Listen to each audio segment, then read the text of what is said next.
Finally yes bank के investors का इंतजार खत्म हुआ क्योंकि क्वार्टर टू का रिजल्ट आ चुका है और यस बैंक ने लगातार दूसरी बार प्रॉफिट डिक्लेयर किया है और इसीलिए मेरी तरफ से आप सबको कॉन्ग्रेचुलेशंस। अब यहाँ पे मैंने आपको इनके रिजल्ट की डिटेल दिखाई है। मैंने दिखाया आपको टोटल इनकम। लास्ट ईयर सितंबर 2019 के क्वार्टर में इनकी टोटल इनकम थी 8,332 करोड़ की। जून 2020 के क्वार्टर में 6,106 करोड़ और सितंबर 2020 के क्वार्टर में 5,952 करोड़। तो आप देखिए टोटल इनकम इस क्वार्टर की जून के क्वार्टर से मतलब लास्ट क्वार्टर से कम है और लास्ट ईयर से भी जब हम कंपेयर करते हैं तो इस क्वार्टर की इनकम कम है फिलहाल। तो टोटल इनकम के अकॉर्डिंग अगर हम देखते हैं क्वार्टर ऑन क्वार्टर बेसिस पे जो है इनकम डिक्लाइन हुई है 2.52% से। मतलब जून के क्वार्टर को जब हम कंपेयर करते हैं सितंबर के क्वार्टर से तो डिक्लाइन आया है 2.52% का। ईयर ऑन ईयर बेसिस पे इनकम डिक्लाइन हुई है 28.56% से। मतलब लास्ट ईयर थी 8332, इस बार है 5952, डिक्लाइन है ये 28.56% का। अब आपके मन में सवाल चल रहा होगा कि भैया इतनी डिक्लाइन हुई है जब टोटल इनकम, तो इन्हें प्रॉफिट कहां से आया। चलिए आपका आंसर मैं देता हूं और बढ़ते हैं आगे, देखते हैं आगे क्या रिजल्ट है। और तो जब हम प्रॉफिट आफ्टर टैक्स देखते हैं तो लास्ट ईयर सितंबर 2019 के क्वार्टर में इन्हें प्रॉफिट हुआ ही नहीं था, इन्हें लॉस हुआ था 600 करोड़ का। लास्ट क्वार्टर में मतलब जून 2020 के क्वार्टर में इन्हें प्रॉफिट हुआ था 45.44 करोड़ का। जबकि इस क्वार्टर में इन्हें प्रॉफिट हुआ है 129.37 करोड़ का। तो क्वार्टर ऑन क्वार्टर बेसिस पे प्रॉफिट आफ्टर टैक्स में जो ग्रोथ आई है ये देखिए कितनी बड़ी ग्रोथ है, 184.7% की। तो हम जब इसको और इसको कंपेयर करते हैं 45.44 को 129.37 से, तो ये ग्रोथ है 184.7% की। जबकि अगर हम ईयर ऑन ईयर बेसिस पे प्रॉफिट में ग्रोथ या फिर डी ग्रोथ कंपेयर करना चाहें तो हम कर ही नहीं सकते हैं, क्योंकि लास्ट ईयर तो इन्हें लॉस हुआ था बहुत बड़ा, 600 करोड़ का लॉस हुआ था। इस बार इन्हें अच्छा खासा प्रॉफिट हुआ है। तो ये year on year growth profit में ये नॉट कंपेरेबल है। तो अब देखिए प्रॉफिट आने का पहला रीजन, जून 2020 के क्वार्टर में इनका टोटल एक्सपेंडिचर था 4959 करोड़, जो कि अब गिर गया है इस क्वार्टर में, हो गया है 4592 करोड़ का। तो क्वार्टर ऑन क्वार्टर बेसिस पे एक्सपेंडिचर में जो डिक्लाइन आया है वो आया है 7.4% का।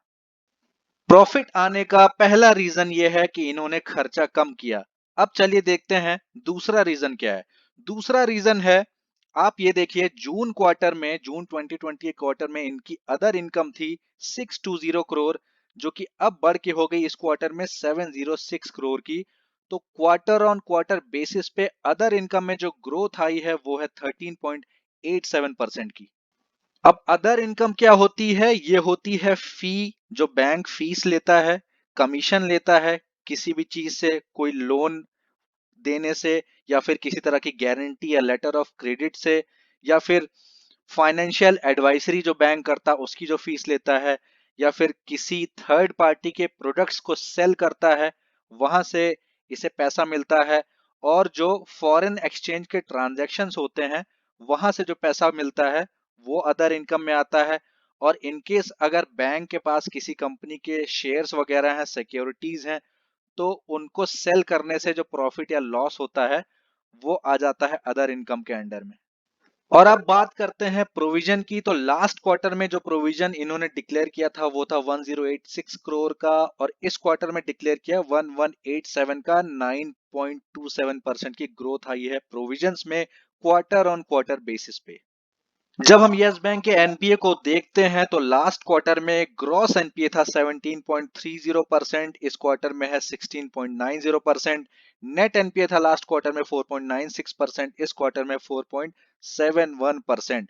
तो एनपीए में एक गिरावट तो आई है, लेकिन बहुत थोड़ी सी गिरावट है। यस बैंक के मैनेजमेंट ने बोला है कि सुप्रीम कोर्ट के ऑर्डर्स थे कि अगस्त 31 तक जो बैंक के एनपीए हैं वो डिक्लेयर नहीं करने हैं। कब तक? जब तक फर्दर कोई ऑर्डर ना आ जाए सुप्रीम कोर्ट से। तो इसलिए 31 अगस्त के पहले तक के एनपीए डिक्लेयर नहीं किए गए हैं। लेकिन बैंक ने ये बोला है कि जो भी लोन बांटे गए थे उसके हिसाब से प्रोविजन डिक्लेयर किया जा रहा है, लेकिन इन्होंने ये इंफॉर्मेशन रिजल्ट में नहीं प्रोवाइड की गई है कि अगर हम 31 अगस्त के पहले के जो एनपीए हैं उसे कंसीडर कर लेते हैं तो हमारा एक्चुअल में ग्रॉस एनपीए परसेंट या फिर नेट एनपीए परसेंट कितना हो जाएगा। बाकी सारे बैंक्स के रिजल्ट्स में जैसे एचडीएफसी बैंक ने रिजल्ट प्रोवाइड किया था तो उसने ये इंफॉर्मेशन दी थी कि अगर हम एनपीए डिक्लेयर करेंगे अगस्त 31 के पहले का तो ग्रॉस एनपीए और नेट एनपीए कितना हो जाएगा। बजाज फाइनेंस ने भी अपने रिजल्ट में सेम चीज क्लियरली बताई थी, लेकिन इन्होंने यहाँ पे ये नहीं बताया है। इन्होंने सिर्फ ये बोला है कि इन्होंने प्रोविजंस एनपीए के अकॉर्डिंग डिक्लेयर किए हैं। अब मैंने आपको यहाँ पे यस बैंक का सेगमेंट वाइज रिजल्ट दिखाया है, तो मैंने एक एक करके दिखाया है कि कौन कौन से सेगमेंट से इन्हें प्रॉफिट हुआ या फिर लॉस हुआ है। सबसे पहले हम देखते हैं ट्रेजरी को। तो लास्ट क्वार्टर में ट्रेजरी से जो पैसा आया था वो आया था 150083 लैक्स। इस बार आया 138550 लैक्स। तो आप देखेंगे कि ट्रेजरी से जो पैसा आया है वो डिक्लाइन हुआ है 7.68% से। और कॉर्पोरेट बैंकिंग को जब हम देखते हैं तो लास्ट क्वार्टर में भी वहां से लॉस हुआ था, इस बार भी वहां से लॉस हुआ है, इसलिए मैंने यहाँ पे नॉट एप्लीकेबल लिख दिया है। रिटेल बैंकिंग का भी सेम केस है, लास्ट क्वार्टर में लॉस हुआ था, इस क्वार्टर में भी लॉस हुआ है, इसलिए नॉट एप्लीकेबल मैंने यहाँ पे लिखा है। उसके बाद हम अगला सेगमेंट देखते हैं अदर बैंकिंग ऑपरेशंस का। यहां से इनको प्रॉफिट हुआ है और यही प्रॉफिट हमें रिजल्ट में दिख रहा है। प्रॉफिट में जो ग्रोथ इनके आई है 197.92% की आई है। अनएलोकेटेड सेगमेंट से भी इन्हें लॉस ही हुआ है, तो मैंने यहाँ पे नॉट एप्लीकेबल ही डाला है।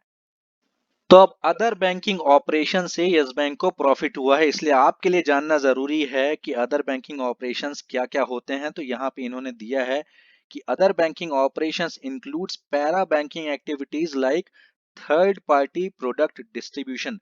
तो किसी थर्ड पार्टी का ये प्रोडक्ट डिस्ट्रीब्यूट करते हैं, वहां से इन्हें जो प्रॉफिट हुआ है वो इन्होंने कंसीडर किया अदर बैंकिंग ऑपरेशंस में। सेकंड नंबर पे है मर्चेंट बैंकिंग।